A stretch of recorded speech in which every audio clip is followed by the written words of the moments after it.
Welcome back. Well, there's an interesting ruckus in the world of music nowadays. Seems to be Robert Smith of The Cure is stirring up some shit. Hmm.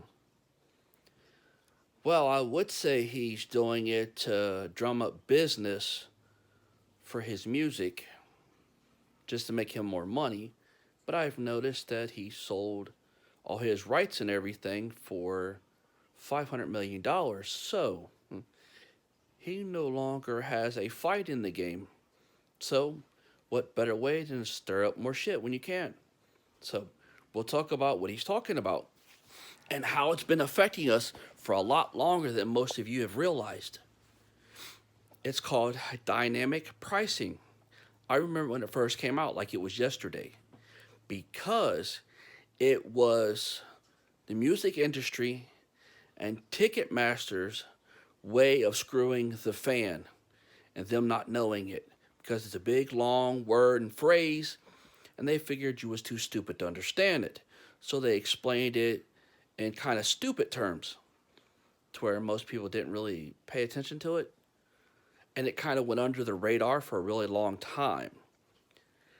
But now that you've got all these has-beens like Motley Crue and Guns N' Roses, that their music ain't worth shit live. I mean, they're just horrible live. Back in their day, they were really good. Don't get me wrong. I loved them both back then. But to see them live now, last time I seen Motley Crue, it was horrible. Nikki Sixx had his bass lines tracked, so he wasn't even playing live. He was just lip syncing like Milli Vanilli used to do. But now it's a thing for them. So, back to before I get off the subject. So that dynamic pricing works just like it does with, I know everybody's familiar with the Uber Surge and the Lyft Surge, that the surge price goes up dramatically because it's there's a need or what they call that, a drive for it or a surge for it, if you will. So Ticketmaster got their bright ass idea to use it. Back then, it wasn't too bad. I mean, you got a little bit of it, but it wasn't real bad. But that was actually the last time I ever bought tickets, except for an ICP concert. That the tickets were $25 and the fees were $30 for their dynamic garbage. It ended up being $30 plus $25 for the tickets. So now let's fast forward a lot. And then you got bands that were supposed to be against this kind of a system. I'll name some of them out. Bruce Springsteen, one of the big ones, that was for the fan and the everyday people. Then you got Tool, that was supposed to be for the fans and against the system, like Live Nation and Ticketmaster. And then my personal favorite, Trent Reznor and Nine Inch Nails, that most of his music was about fucking the system. And would you know, at those three, for goddamn sure, those three clowns used that same system to fuck you, the fan, out of your hard-earned money. How, you might ask? Well, if you remember when Tool started touring again after the big lawsuit, did you pay attention to how much their tickets were? On the floor seat, first 20 rows were over $1,000 a piece. But I don't know about you, even back then when Tool was big and popular 20-something years ago, those tickets wasn't worth $1,000 a piece in the first 20 rows. So what the hell made them think they were worth that now? And you ask who? Tool fans. They are nuts. They will pay a ridiculous price to go see Tool. For whatever reason, they've lost their damn mind. I like Tool a lot, but I'll be goddamn, I'm going to spend $1,000 of my hard-earned money to go see them, mostly with the lights out. You've lost your damn mind. And then you got Bruce Springsteen. Seriously? The guy that was supposed to be of the people, for the people, is now ripping the people off and bragging about it on social media. That he has the right to do it, and he can do it, and he will. Okay? If the boomers want to take one for the team, have at it, buddies. You're not going to see my ass doing it. Not happening. I grew up at a time when tickets to go see bands just like that, I can tell you the most I ever paid for a Tool ticket was $75. Almost scratched that. $50 was Tool. $75 was Perfect Circle in Tico Arena back in 2000. 99 or 2000, something like that. Was to see Tool. And then the other one was in Miami to see a Perfect Circle when they were touring with Nine Inch Nails.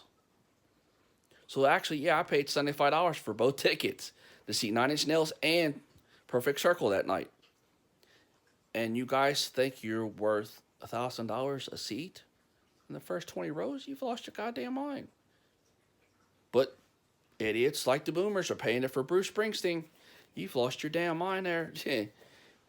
He wasn't worth $1,000 a seat 30 years ago when he was popular, let alone now.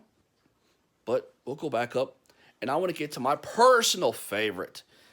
I'm going to talk shit about this man till he's fucking dead over this. Trent Reznor of Nine Inch Nails. So much of a person that was against the system that he bought his own record company because he disagreed with the way they were doing things. But you know what that sorry fuck is doing right now? He's screwing you, the fan. And you know the funny part about the whole situation? He acts like he don't know nothing about it. But as we all know now, with the ordeal going on with Robert Smith, Trent knew about it all the time. But he'd get on social media and play the victim and say, oh, I didn't know about it. I didn't know this was going on. That's why I tell you guys to don't give out the code for the fan code. Just use it for yourself and blah, blah. Psh, motherfucker, please. Your ass was in Pennsylvania. Tickets were $1,500 a person. First 15 to 20 rows. Motherfucker, please. You wasn't worth that 20 years ago. You really ain't worth that now.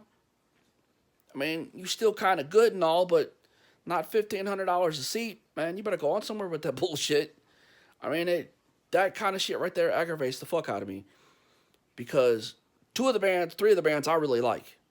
And Nine Inch Nails is one of my favorite bands. But for a band to do that to their fans, I mean, I expect that bullshit from Five Finger Death Punch. I expect that totally from them assholes to do that. Hell, they're charging thousands of dollars for a meet and greet when the meet and greet used to be free. Same thing with Evanescence. I expect that for them sorry asses. Has-beens. And their meet and greets are $1,500 a pop. I mean, please. You need to get your goddamn fans in the best way you can. Because I can remember when Disturbed was touring. I can't remember who they were touring with. It was 10,000 Fist tour. I remember that. I think Kitty was with them. And they did a meet and greet in Biloxi, Mississippi. In the Biloxi Coliseum. And it was free. Fans didn't pay a goddamn dime for it. It was free. But yet, nowadays, you got all these other clowns trying to charge all this money for it. And I got a little off on the dynamics, and I understand that. I didn't mean to, but you get me started about them clowns, and they piss me off. So now what's going on is because of the dynamic pricing, everybody's doing it. That's how all these popular bands like Lady Gaga and all this are getting $2,000 and $3,000 a seat tickets because of the pricing, the dynamic pricing. And until the fans stop paying the tickets, Ticketmaster and Live Nation is going to continue to do it. And we'll get a little off subject because I like this subject a little bit too. is Bill Gates got nailed for what do they call that? A monopoly. But yet, Live Nation and Ticketmaster are owned by the same company, and they are the two biggest that sells tickets. But yet, no one has said anything from the federal government to them about it. But yet, Bill Gates got nailed for the same thing. And there's a few other people that got nailed for that. So why haven't they? For that kind of a monopoly kind of thing. Makes you wonder what's going on really in a situation. But I don't want to get too political into it because I can really, but it's more about the music. And now that Robert Smith has opened his mouth, some people might actually listen to me that I'm not full of shit about it. I've been going to shows since I was 5 years old. And on this channel, you will see and hear some of the stories of me talking about some of the shows I've seen since I was 5. Yes, I can remember going to a couple of shows at 5 years old. And I can remember some of the first bands I ever seen. And some of the other stuff, but that's later. But Robert Smith, that has come and took it upon himself, and he ain't making no money off of it, making sure the fans doesn't get ate up on the ticket prices. And to him, it wasn't really worth getting a few extra dollars than it would be to tarnish his legacy. But it goes to show Nine Inch Nails and Tool, A Perfect Circle, Bruce Springsteen. Hell, I bet even Rage Against the Machine's part of this. I don't really know, but it wouldn't put it past him. Some of the other assholes that are supposedly against fighting the system, and Cypress Hill, supposed to be against fighting the system. But y'all ain't against, oh, I forgot one, damn. One of the biggest ones, System of a Down. They're supposed to be against the system, but I bet you they're collecting big time on the damn dynamic pricing, just like all the rest of the assholes are. That's why I haven't bought, like I said, other than the ICP, I have not bought tickets from Ticketmaster for any fucking thing. Nothing. I have not seen none of my goddamn favorite bands or nothing because I refuse to pay that bullshit. I mean, it's hard enough for people, especially young people. I can remember when I was 19, 20 years old, saving up at the job I was saving up to go to the concerts. That's all I did all year. I worked 2 and 3 jobs so I could go to concerts. I would go to about 10 or 15 concerts a year. And it took 2 and 3 jobs to do it. Did I need to work that much? No, unless I wanted to go to the concerts. If I didn't go to no concerts, I didn't have to work that much. But that's what I love to do. That's what I wanted to do. And for bands nowadays, because they are so money hungry and so greedy to take advantage of the fans like they are and the music industry in general, that's crazy. But the sad part is this up and coming millennials and Generation Z will pay it. So much so, they were okay with paying a ridiculous amount of money for fuel just so Donald Trump went in office. Millions of them said that. So spending double price tickets ain't nothing to them. They don't care. They'll just piss them on that they have to work harder to get anywhere because the inflation. But I don't want to get too straight off on this subject. I just figure I'd talk about it now since everything's going on and what have you. Let's see what you guys think about it in the comments.